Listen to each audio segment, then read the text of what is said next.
বঙ্গালস কিচেনে আবারও আপনাদের সকলকে স্বাগত জানাই। বাচ্চাদের টিফিনে বা সকালের জলখাবারে একঘেয়ে খাবার খেতে ভালো না লাগলে ডিম ও সুজি দিয়ে চটজলদি এই ধরনের টিফিন বানিয়ে নিতে পারেন। এর জন্য একটি ব্লেন্ডিং জারে আমি 200 গ্রাম সুজি নিয়েছি। এবার এর মধ্যে 1 কাপ জল দিয়ে একটা স্মুথ পেস্ট বানিয়ে নেব। এরপর এটা একটা মিক্সিং বোলে নিয়ে নিচ্ছি।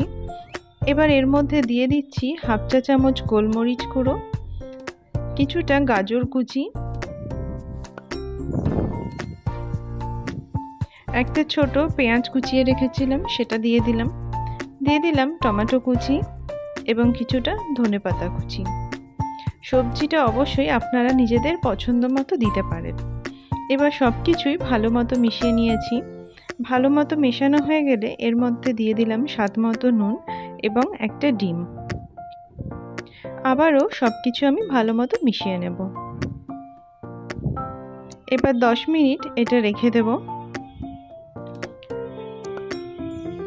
10 মিনিট পর একটা তাওয়া গরম করে নিয়ে তাতে দিয়ে দিচ্ছি কিছুটা বাটার।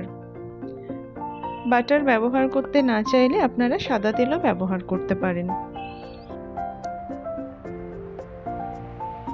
এরপর এর মধ্যে আমি যে সুজির ব্যাটারটা বানিয়ে রেখেছিলাম সেটার মধ্যে দিয়ে ভালোভাবে ছড়িয়ে দেব।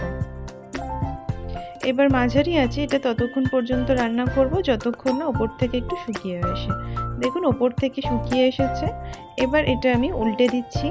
এবার দুই দিক একইভাবে লালচে করে ভেজে নেব। খুব কম তেলে এবং কম সময়ে এইভাবে বানিয়ে নিতে পারেন সুজি এবং ডিমের গোলা রুটি।